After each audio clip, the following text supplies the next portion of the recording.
Magandang araw mga kaibigan.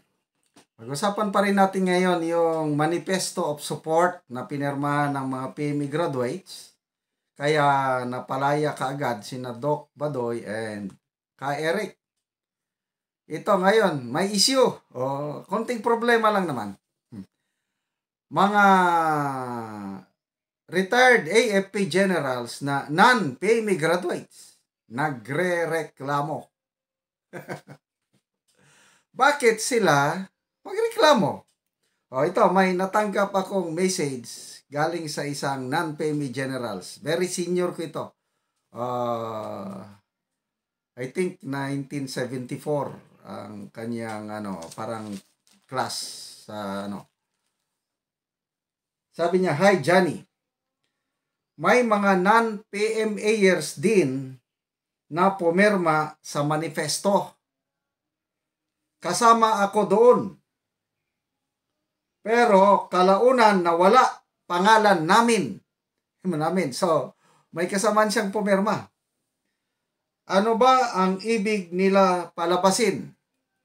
Sila lang ba ang sumusuporta kay Eric at Badoy?" Doon ako mag-focus mamaya yung sila lang ba ang sumusuporta kay Eric at Badoy? Yan, napakagandang punto yon. Gusto ko lang explain yung mga sources ng general sa AFP. Karamihan po is sa PMA. Then, labas sa PMA, meron din yung mga foreign service academies. Example, West Point sa US. Although considered PMA graduate pa rin yan dahil galing muna sa PMA bago magpunta sa West Point. So, merong mga Australian cadet. Yan. Mula Pilipinas, ma-enlist, sarhento yung sundalo, magpunta sa Australia. I think more than 1 year lang. Pagbalik, official siya. Naghihinira lang yan, mga Australian cadet. Ano pa? Iba't ibang service academies I think Thailand, Korea, merong mga iba't ibang bansa na pinapadalhan natin ng kadete. In the same manner, meron ding taga-ibang bansa, example, Thailand. Nagpapadala yan ng mga kadete nila. Noon, aywan ko ngayon kaya maraming mga Thailanders nag-graduate sa PMA. At ang nakakatuwa, karamihan mga graduates ng PMA, mga Thailanders, sila ang leader sa kudita sa Thailand. Yes! Mga leader, sa kaya astig ang mga PMA graduates na Thailanders. Mga pangulo ng mga kudita sa Thailand. Okay. Ano ba? Kami, ang tawag sa amin, Direct Commission or Integri. Plain ROTC graduate lang kami. Nag-aral lang koleyo, nakatapos. And then mamaya may examination. Nakapasar kami sa exam, nakapasa kami sa interviews, nakapasa kami sa medical exam sa Viluna. Nag-process lang kami siguro ng mga 3 to 4 months. After that, wala na. Regular officer na kami. May dalawa kasing klase ng opisyal noon. Reserve officer, yun yung karamihan. Mga graduates ng ROTC, pag-graduate ng college, pumasok ng sundalo, kumuha ng probationary lieutenant training, official na sila, kailang reserve officers. Mga 6 digits ang kanilang serial number noon. So, yung mga ROTC graduates na medyo may konting utak, may konting diskarte, nakakapasa sa exam. Direct commission kung tawagin yon. So, nakapasar ako ng direct commission or integri, 4 digits ang aking serial number. ODAS 9184, regular officer ako. So ako, integri ako or dugtong ako sa PMA class 84. Okay, so mas senior ako kaysa PMA class 85, kaya nagseser sa akin yan. Sina class 85 yan, sina General Madrigal, yung Chief of Staff, yan si General Galvez, class 85 yan. Nagseser sa akin yan noon. Kasi mas senior ako eh. So, ganun po ang sa karamihan ng mga integrity or diet commission, nagiging general din. Kasi kakaunti lang din kami. Kailan kung ipunin mo kami ngayon, every year, marami-rami. Lumalabas, according to this, I think, integrity ng 74 itong nag-text sa akin. Parang classmate siya ni General Esperon, 74 si Esperon. Karamihan sa mga pumirma doon, class 74.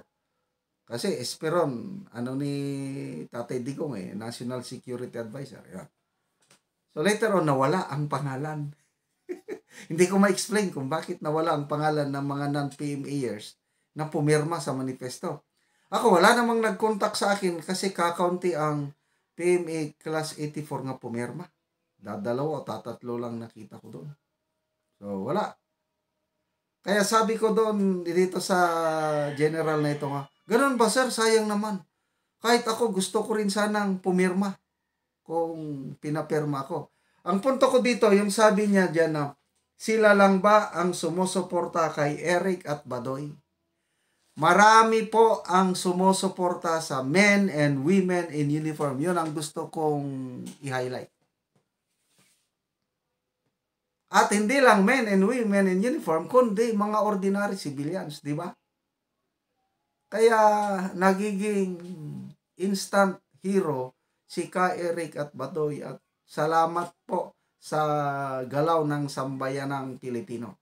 Okay, mayroong pahayag ni Attorney Rocky tungkol sa paglaya ni Doc Badoy at Ka Eric. Pakinggan natin sa SMNI. Isang araw na naman, nagbo-broadcast pa rin ang SMNI, tagumpay pa rin ang demokrasya.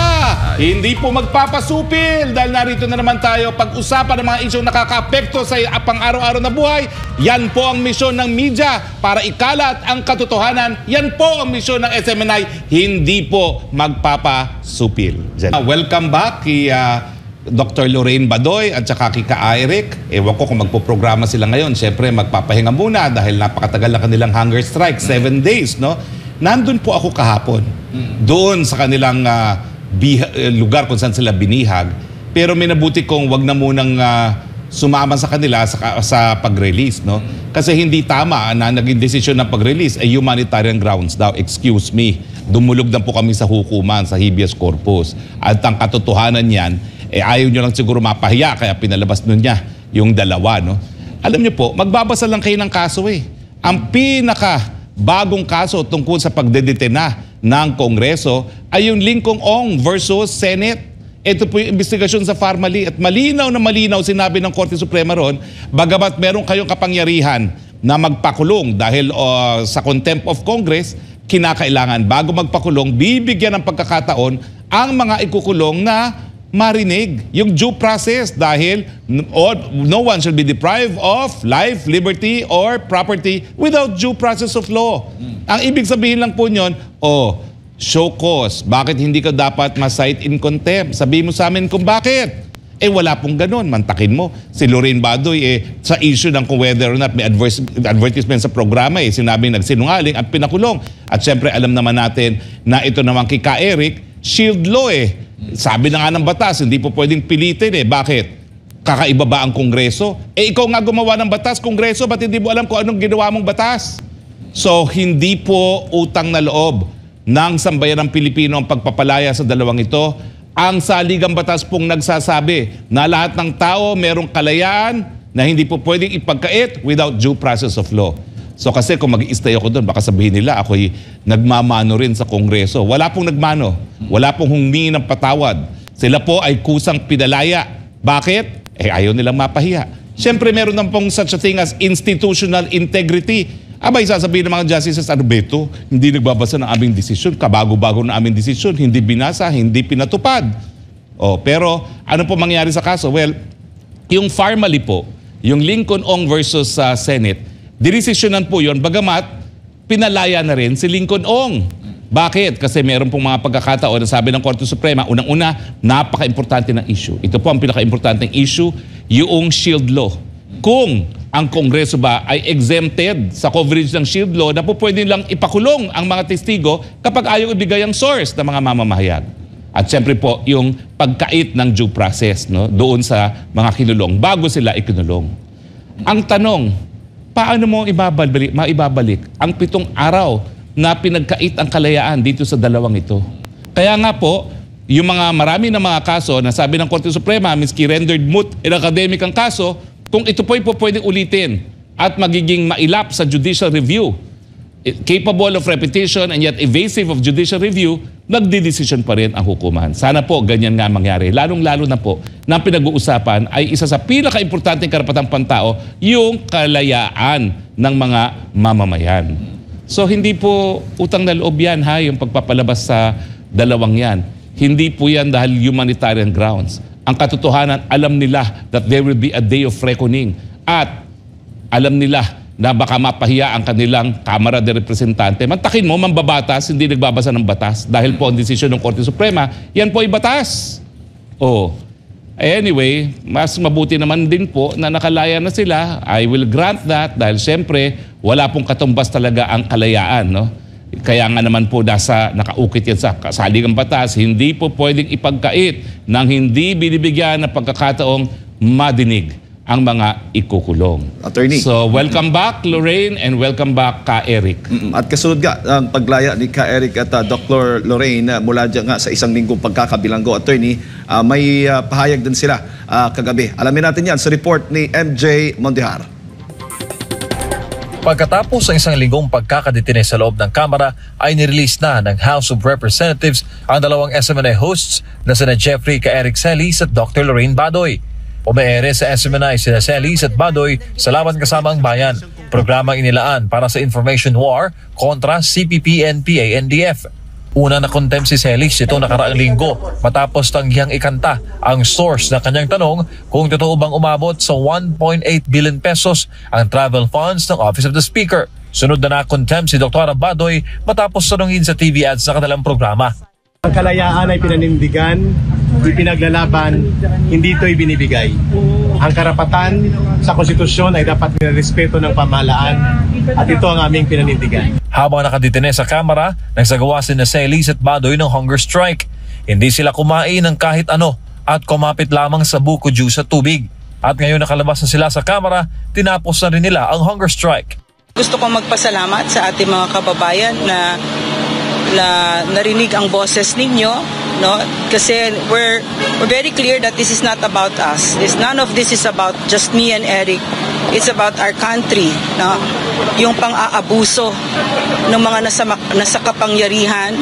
Nagkaisa naman ang mga kasapi ng House Committee on Legislative Franchises na bitawan ng dalawa dahil sa humanitarian considerations. Nauna na nagsampa ng petisyon sa Supreme Court ang kampo ni Celis at Badoy para questionin ng House detention. Umaan naman ang suporta si Celis at Badoy mula sa mga dating kasapi ng Philippine Military Academy. Isang manifesto of support na pinirmahan ng mahigit 100 dating general ang inalabas para sa kanila. Nagrally din sa harap ng Batasan Complex ang mga dating kadre ng CPP, NPA, NDF. Panawagan ng former rebels, palayain si Celis at Badoy sa detention facility. Dahil kung hindi, mas lalaki pa raw ang kanilang kilos protesta at baka umabot pa ito sa Malacanang.